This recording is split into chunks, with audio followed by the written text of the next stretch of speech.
tey la gaaw ñaar fukki fan ak benn ci weeru décembre atum 2019 xibaar yi ngeen di bàyyi xel fii ci sine24.com ñëw baa ngoog asalaamaaleykum wa rahmatullah.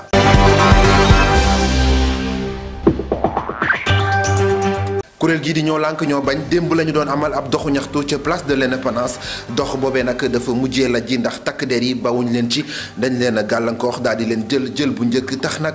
ñu tekk yoxoo ñu bari ci ñoom bokk na ci Aliou Sané Bentalib Sow Thiat Daouda Gueye ak ñaar fukk ci ñoom leneen li fa xewoon te ñu koy ñaawlu mooy nag ni nga xamante ni noonu lañ doon xoqtalee taskatu xibaar yi teel na def seen liggéey na mu waree. Kédougou ab takk der la ñu fa faat ca frontière bi dox diggante Sénégal ak Mali Moussa la gox bi tudd takk der bi mu ngi wuyoo ci turu Mouhamed Ndaw ki def li ni mel nag yamu ca ndax ba mu ca noppee dafa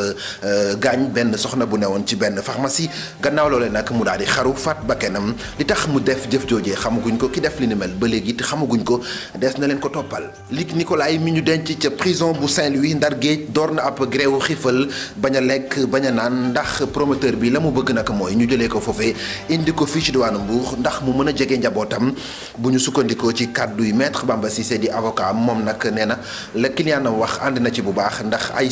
soxna yi Luc Nicolaï jotewuñu foofee ca ndax léegi li gën mooy ñu indi Luc Nicolaï fii ci diwaanu Mbour bu ko defee njabootam gën ko mën a jege. facture juróom-ñaar téeméeri junni moom la ñu indil oustaz Alioune Sall mu jógee foofee ca Sénélec moom waxtaankatu diine boobee nag la mu xamle mooy musul fay lu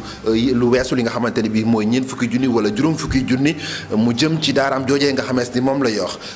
moom nag oustaz Alioune Sall la mu jàpp mooy yokk bi nga xamees ni nguur gu Sénégal yokk na ko courant bi dafa jéggi dayoo. téléspectateur ak téléspectatrices yu sine24.com lii lañ fi indi woon ni ay tënk jëme ko ci ay xibaar ëllëg dinañ dellusiwaat laata loolu wéy leen di ñu topp ci www.sine24.com ba ëllëg.